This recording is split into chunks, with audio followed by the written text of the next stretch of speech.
Hello student, स्वागत है आपका ग्लोरियस स्टडी पॉइंट क्लासेस में। मैं Shivam Sharma. Students, class 10th के उत्तराखंड बोर्ड के जो स्टूडेंट्स हैं उनके लिए ये क्वेश्चन काफ़ी ज़्यादा इंपॉर्टेंट हैं।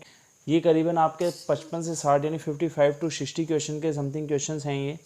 तो इन क्वेश्चनों को अगर आप प्रिपेयर कर लेते हैं यानी इनकी तैयारी आप कर लेते हैं तो गारंटेड आप एग्ज़ाम में अच्छे नंबरों से पास हो जाएंगे, किसी भी तरीके की आपको प्रॉब्लम नहीं होगी।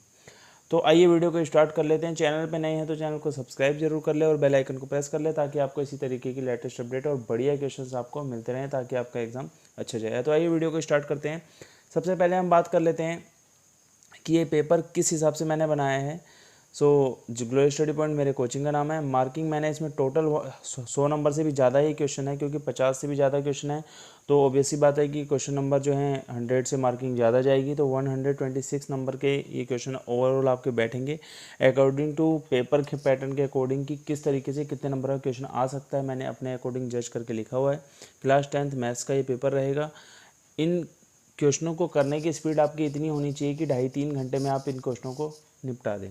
ठीक है, तो स्टार्ट करते हैं वीडियो को। देखेंगे सबसे पहला क्वेश्चन, क्योंकि इस बार आपका कोई सिलेबस रिड्यूस नहीं है तो विदाउट रिड्यूस सिलेबस के हम इन क्वेश्चनों को आपको मैं टिक करवाऊंगा, क्योंकि सिलेबस रिड्यूस नहीं है तो सारे क्वेश्चन आपके लिए बहुत ज़्यादा इंपॉर्टेंट है। ठीक है, तो आप यहाँ देखेंगे first question, use Euclid division algorithm to find the HCF of this number, यानी 867 एंड 225। आप चाहें तो आपकी बुक में यहाँ पे 255 होगा, तो नंबर कुछ भी आ सकता है, ज़रूरी नहीं है कि बुक वाला ही क्वेश्चन आए, नंबर चेंज हो सकते हैं। ठीक है, तो नंबरों पे आप ध्यान नहीं दीजिएगा कि नंबर किस तरीके से लिखे हुए हैं, नंबर कुछ भी चेंज होकर पेपर में आ सकता है। ठीक है, एग्जाम्पल वाले क्वेश्चन भी आ सकते हैं, तो इस चीज़ पर आप बिल्कुल ध्यान रखेंगे। सेकंड क्वेश्चन देखेंगे, find the LCM and HCF of the following integers and verify the LCM and HCF equal to product of two numbers. ये क्वेश्चन मैंने सिंगल क्वेश्चन लिया है, हो सकता है इसमें नंबर चेंज हो जाए, डिजिट चेंज हो जाए, जैसा कि मैं पहले क्वेश्चन में आपको बता चुका हूँ। तो इन क्वेश्चन की प्रिपरेशन आपको अच्छे से करनी है। अपनी बुक ले लीजिए, जो क्वेश्चन आपको बुक में मिलते हैं उनको टिक लगाते रहिए, जो एग्जाम्पल में मिलते हैं वो एग्जाम्पल में टिक लगाते रहिए। क्वेश्चन नंबर 3 आप देखें, given that the HCF 306 and 657 equal to 9, यानी इस क्वेश्चन में आपको दिया है कि ये 2 डिजिट आपको दिए हैं, इनका एचसीएफ आपका 9 है। Find the LCM this digit, जो डिजिट आपको दी है इसका आपको एलसीएम भी फाइंड करना है। नॉर्मल 1 नंबर का क्वेश्चन है। Prove that √5 is an irrational, यानी आपको बताना है कि √5 हमारा क्या एक इरेशनल नंबर है। 3 नंबर में पूछे जाने वाला क्वेश्चन है ये। नेक्स्ट क्वेश्चन आप देखेंगे, find the zeros of the following quadratic polynomials and verified the relationship between zeros and the coefficients, यानी आपको क्या करना है, आपको क्वाड्रेटिक पोलिनोमियल जो गिवन है इसके जीरोज फाइंड करने हैं और इनके जीरोस के बीच में और जो इनके कोफिशिएंट हैं उनके बीच में जो रिलेशन होगा उसको वेरीफाई करके दिखाना है। काफ़ी इंपॉर्टेंट क्वेश्चन है और काफ़ी अच्छा क्वेश्चन है ये, 2 नंबर में पूछे जाने वाला क्वेश्चन है ये। आगे आप देखेंगे क्वेश्चन नंबर 6 की तरफ हम बढ़ते हैं। Find a quadratic polynomial each with the given number as the sum and product of its zeros respectively. तो आपको क्या करना होगा, एक क्वाड्रेटिक पोलिनोमियल बनानी होगी जिसमें आपको उसका जीरोस का सम एंड उसका प्रोडक्ट आपको गिवन रहेगा, उसके अकॉर्डिंग आपको क्या करना होगा, एक इक्वेशन क्रिएट करनी होगी। 7 क्वेश्चन देखेंगे, divide the polynomial p x by the polynomial g x. आपको किसी पोलिनोमियल पी एक्स को जी एक्स से क्या करना है, डिवाइड करना है। And find question and remainder, और उसी क्वेश्चन एंड रिमाइंडर को आपको क्या निकालना है। तो आपके सामने इक्वेशन लिखी हुई है सामने, सो आप इनको देख सकते हैं और इससे उसको फाइंड कर सकते हैं। नेक्स्ट क्वेश्चन, ये जो क्वेश्चन है आपका एग्जाम्पल है, आप इसको एग्जाम्पल में देख लीजिएगा बुक से, बिल्कुल अच्छा क्वेश्चन है और पेपर में पूछा भी जाता है। ठीक है, पर आपका यहाँ क्यूबिक पोलिनोमियल है तो क्वेश्चन आप उत्तराखंड बोर्ड वाले इसको कर जरूर लें, हो सकता है कि इस बार पेपर में देखने को मिल जाए। Find all the zeros 2x⁴ minus 3x⁴ minus 3x⁴ plus 6x-2 if you know that 2 of its zeros are √2 and minus √2। So आपको कह रहा है कि हमें ये जो पोलिनोमियल गिवन है इसके सभी जीरोज हमें निकालने हैं, यदि तुम्हें क्या है इसके 2 जीरोज़ के बारे में पता है। तो अगर आपको हमें 2 जीरोज़ गिवन है, इसके अल्फ़ा बीटा अगर हमें गिवन है, सो अदर इसके जीरोज़ क्या होंगे उसके बारे में हमें निकालना है। तो इस क्वेश्चन को आप ज़रूर करिएगा, ये एग्जांपल से क्वेश्चन है, ऐसा बुक में आपका जो क्वेश्चन है √5/3 वाला है, उस क्वेश्चन को आप अच्छे से करेंगे। नेक्स्ट क्वेश्चन के अगर हम तरफ बढ़ें तो देखेंगे, on dividing x³ minus 3x² plus x+2 by a polynomial g(x), the question and remainder were 2x-2 and -2x+4 respectively, find g(x). आपको यहाँ g(x) फाइंड करना है, g(x) आपको नहीं दिया, क्वेश्चन एंड रिमाइंडर आपको दिए हुए हैं, पोलिनोमियल आपको गिवन है डिवाइडिंग, जिसको आपको डिवाइड करना है g(x) के थ्रू, ठीक है, पर जी आपको यहाँ नहीं दिया है तो जी पहले आपको फाइंड करने पड़ेंगे। वो मेथड आप देख सकते हैं, जो पॉलिनोमियल चैप्टर जब आपका स्टार्ट होता है तो उसके बीच में आपको एक फॉर्मूला मिलेगा डिवाइज़र वाला, डिवाइज़र इक्वल डिविडेंड ऐसे करके कुछ वो फॉर्मूला है, p x equal to g x into q x plus r x, उस फॉर्मूले का यूज़ करके आप इसको फाइंड करेंगे बहुत अच्छी तरीके से। Solve 2x plus 3y equal to 11 and 2x minus 4y equal to minus 24। ये बहुत ज़्यादा इंपॉर्टेंट क्वेश्चन है जिसमें आपको m की वैल्यू फाइंड करनी है। काफ़ी बार एग्जाम में पूछा जा चुका है, तो इस क्वेश्चन को आप बिल्कुल स्किप ना करें, 3 नंबर में क्वेश्चन आता है। The difference between two numbers is 26 and one number is 3 times the other number. यानी आपको कह रहा है कोई दो नंबर दिए हुए हैं, उनके बीच का डिफरेंस आपको 26 रहेगा, और जो दूसरा नंबर है यानी पहले नंबर का कितना 3 टाइम्स है, या आप ये कह सकते हैं जो पहला नंबर है वो दूसरे नंबर का 3 टाइम्स है। अकॉर्डिंग टू क्वेश्चन चलें तो यहाँ पे ये कह रहा है कि जो एक नंबर है वो दूसरे नंबर यानी पहला नंबर जो है दूसरे नंबर का कितना है 3 टाइम्स रहेगा अदर नंबर्स का, तो आपको वो नंबर बताने हैं वो हमारे क्या होंगे। 13 क्वेश्चन की तरफ अगर हम चलें तो आप यहाँ देख सकते हैं, आप फ्रैक्शन बिकम 9/11 यानी एक फ्रैक्शन 9/11 हो जाती है किस कंडीशन में, if two add to both the numerator and denominator. जब हम क्या करेंगे न्यूमरेटर और डिनोमिनेटर में 2 को ऐड कर देंगे। If 3 is added to both the numerator and denominator its becomes 5/6। अगर हम क्या करें न्यूमरेटर और डिनोमिनेटर में क्या, न्यूमरेटर एंड डिनोमिनेटर में क्या करें 3 को ऐड कर दें तो बिकम यानी जो फ्रैक्शन हमारा आएगा वो 5/6 हो जाएगा। तो हमें ओरिजिनल फ्रैक्शन जो बनेगा यानी x और x/y का जो फ्रैक्शंस बनेगा वो नंबरों का फ्रैक्शन क्या होगा वो हमें यहाँ बताना है। अगले क्वेश्चन की तरफ चलते हैं। Solve the following pair of linear equation by elimination method.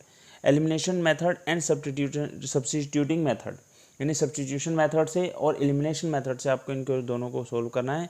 So very important question, सो इस क्वेश्चन को प्लीज़ आप सोल्व करेंगे। नेक्स्ट क्वेश्चन की अगर तरफ चले हम तो 5 years ago Noori was thrice as old as Sonu. 10 years later Noori will be twice as old as Sonu. How old are Noori and Sonu? सो आपको यहाँ देखना है 5 साल पहले अगर हम बात करें तो नूरी जो थी सोनू की एज का कितना थ्राइस थी। 10 साल बाद नूरी की जो एज है वो सोनू की एज का कितना ट्वाइस हो गई।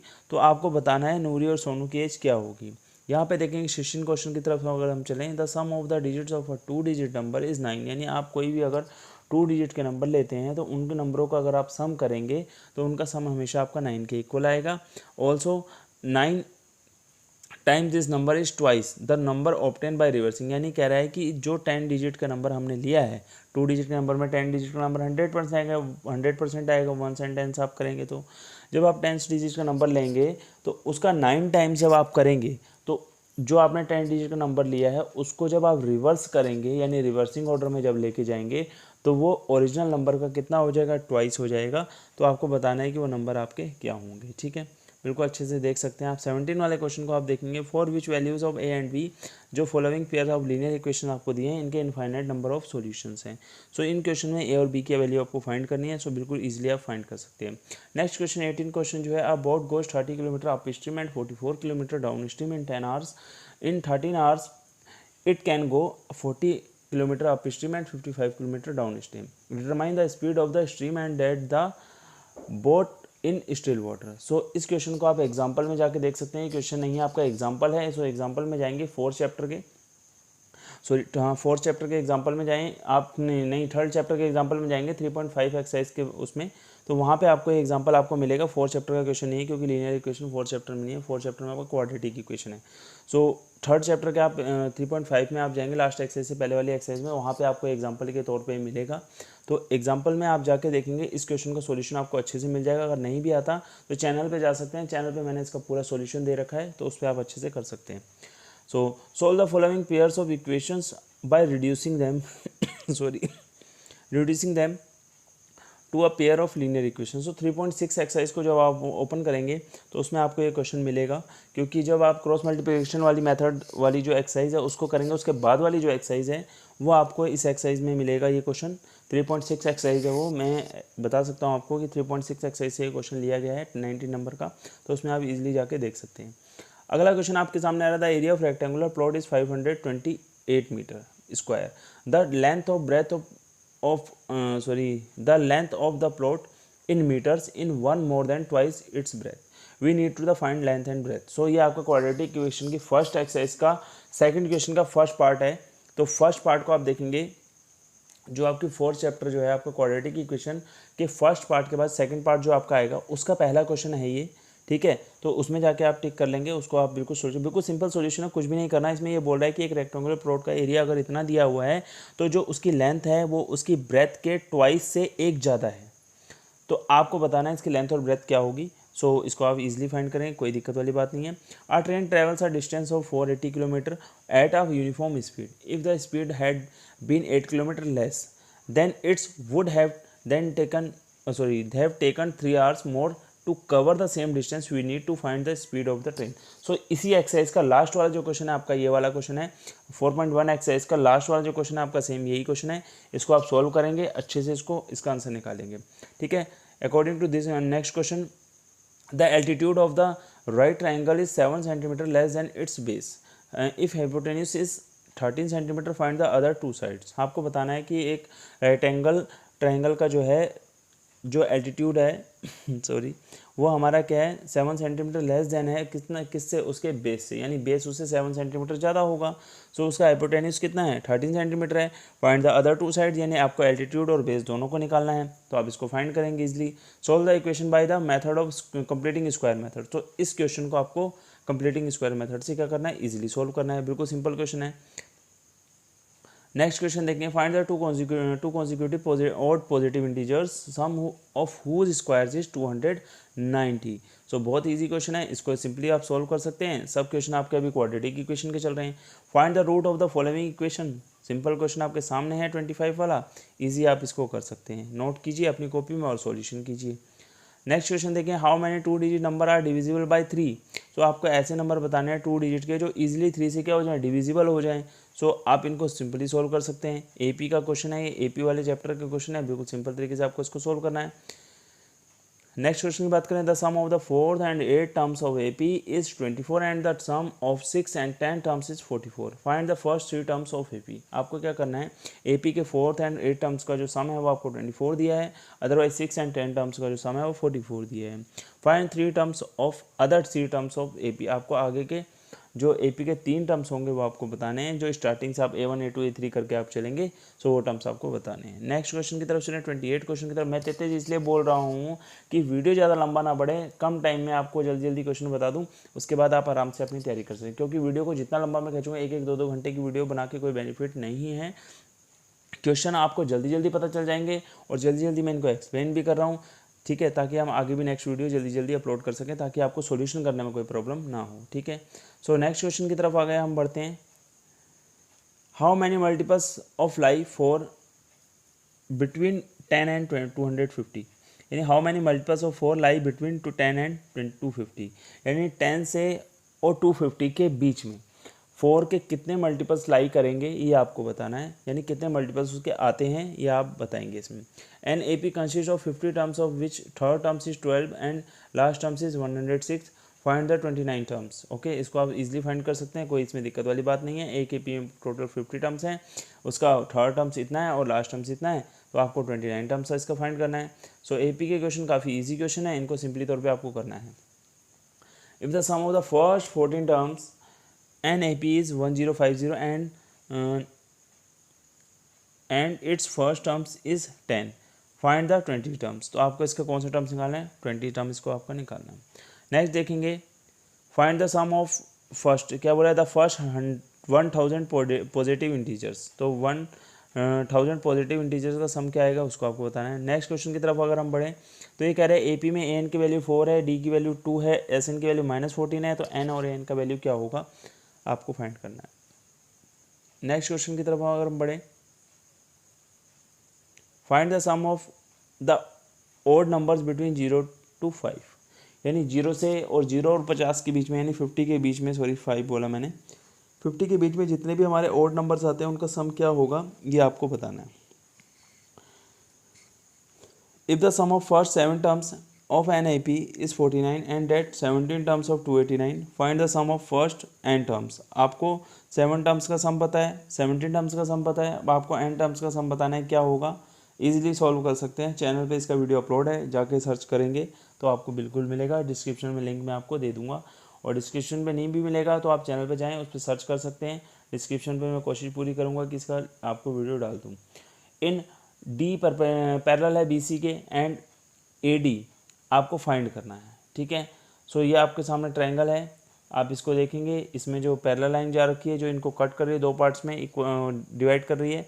सो उससे आप चेक कर सकते हैं कि आपकी AD का वैल्यू क्या होगा। नेक्स्ट क्वेश्चन देखें आपका, उसका कोऑर्डिनेट ज्योमेट्री का क्वेश्चन आ चुका है। सो आप देखें, find the ratio in which the line segment joining the points -3,10 and 6,-8 divided by -1,6। आपको इसमें जो सेक्शन फॉर्मूला है उसका यूज़ करना है, उस सेक्शन फॉर्मूले से इसको आप इजीली फाइंड कर सकते हैं। 37 if A and B are -2, -2 and 2, -4 respectively, find the coordinates of P and such that AP equals to 3/7 AB and P lies on the line segment AB। So question exercise 7.2 का काफ़ी important question है, क्योंकि 7.3 जो आपकी area of triangle वाली exercise है, 7.2 में जो section formula, mid point formula और डिस्टेंस फॉर्मूला कहीं कहीं पे यूज़ होगा। तो आपका जो लास्ट वाला क्वेश्चन है उससे पहले वाला ये क्वेश्चन आपका है AP इक्वल टू 3/7 AB। सो इसको आप बिल्कुल अच्छे से कर लेंगे, काफ़ी अच्छा क्वेश्चन है। 38 if Q equal to 0,1 if equidistance from P Q 5, -3 and R x, 6 find the values of x, also find the distance QR and PR। सो इसको भी आप इजीली फाइंड कर सकते हैं। एक्सरसाइज 7.1 का ये क्वेश्चन है, बिल्कुल सिंपल क्वेश्चन है, आप कर सकते हैं इसको। Determine if the points 1,5 and 2,3 and -2, -1 are collinear. Collinear number आपको फाइंड करने हैं, दो मेथड से आप सॉल्व कर सकते हैं, चाहे आप इसको 0 ला के प्रूव कर दें या अदर 2 साइड का सम तीसरी साइड के इक्वल आना चाहिए, अगर नहीं आता तो कोलिनियर नहीं होगा। Find the value of K 8,1 K, -4 2, -5। K की वैल्यू जब आपको फाइंड करनी है तो एरिया ऑफ ट्रायंगल का फॉर्मूला आपको लगाना पड़ेगा, उसके बिना आप इस क्वेश्चन को सोल्व नहीं कर पाएंगे। इन ट्रायंगल OPQ ये आपका एग्जांपल है, ठीक है। आप जब 8.4 एक्सरसाइज यानी 8.3 एक्सरसाइज अकॉर्डिंग टू बुक के अगर चलेंगे तो 8.3 एक्सरसाइज आपकी उसमें रहेगी। उस लास्ट वाली जो ट्रिग्नोमेट्री की जो एक्सरसाइज है 8.4 एक्सरसाइज है अकॉर्डिंग टू मी। सो उसमें आप जाके देखेंगे कि जो आपके बड़े बड़े क्वेश्चन आप प्रूफ करते हैं, ये क्वेश्चन आपका 8.1 एक्सरसाइज के एग्जाम्पल में से दिया गया है। सॉरी बाय मिस्टेक मैंने बोला, मैं नीचे वाले क्वेश्चन की बात कर रहा हूँ, 42 वाले का मैं आपको बता रहा था। बट जो 41 वाला जो क्वेश्चन है आपका, ये वाला जो क्वेश्चन आपका है, ये आपका एक्सरसाइज 8.1 जो है उसके एग्जांपल में जैसे ही आप एक्सरसाइज ओपन करेंगे, सो लास्ट एग्जांपल जो है वो आपका एग्जांपल है ये। सो 42 वाले को अगर आप देखें, so if cot 7/8 evaluate 1 + sin A 1 - sin theta upon में 1 + cos थीटा 1 - cos थीटा। ये भी आपका 8.1 एक्सरसाइज का ही क्वेश्चन है। नेक्स्ट क्वेश्चन की तरफ चलें तो इवेल्यूट, आप यहाँ क्वेश्चन देख सकते हैं, इनको समझ सकते हैं, इससे आप इनको सोल्व कर लेंगे। तो मैं स्लाइड को जल्दी जल्दी ऊपर कर लेता हूँ जिससे आप देख सकें क्वेश्चन को। सो ये ट्रिग्नोमेट्री के क्वेश्चन है, आप इनको अच्छे से नोट कर लीजिए, अच्छे से देख लीजिए ताकि आपको करने में कोई परेशानी ना हो। अच्छे से क्वेश्चन को नोट कर लेना। इसमें कुछ एग्जाम्पल हैं, कुछ आपके एक्सरसाइज के क्वेश्चन हैं, काफ़ी इंपॉर्टेंट क्वेश्चन है एग्जाम में जो आपको काफ़ी ज़्यादा हेल्प देंगे। सो यहाँ पे देख लिए 48 क्वेश्चन से सारे ट्रिग्नोमेट्री क्वेश्चन यहाँ पे आप देखेंगे, ये सारे क्वेश्चन लिखे हुए हैं यहाँ पे, ये जितने भी क्वेश्चन हैं सब इंपॉर्टेंट क्वेश्चन है, आप इनको देख लेंगे, वेरी इंपॉर्टेंट क्वेश्चन। तो कोई भी क्वेश्चन आप स्किप मत करना, फिर एग्जाम में आपको दिक्कत हो सकती है। 51 से 54 आप देखेंगे। सो स्क्रीनशॉट भी आप ले सकते हैं। सो यहाँ पे देखेंगे 55 क्वेश्चंस मैंने इस पेपर के अंदर इंक्लूड किए थे। इन क्वेश्चनों की प्रैक्टिस आप ज़रूर कीजिए, आपके अच्छे नंबर आएंगे, ठीक है। तो आज के इस वीडियो में इतना ही, 55 क्वेश्चंस मैंने आपको बताए हैं। सो नेक्स्ट वीडियो में और भी बढ़िया क्वेश्चन मैं आपके लिए लेके आऊँगा। बने रहिए मेरे चैनल पे, मिलते हैं नेक्स्ट वीडियो के साथ। Thank you.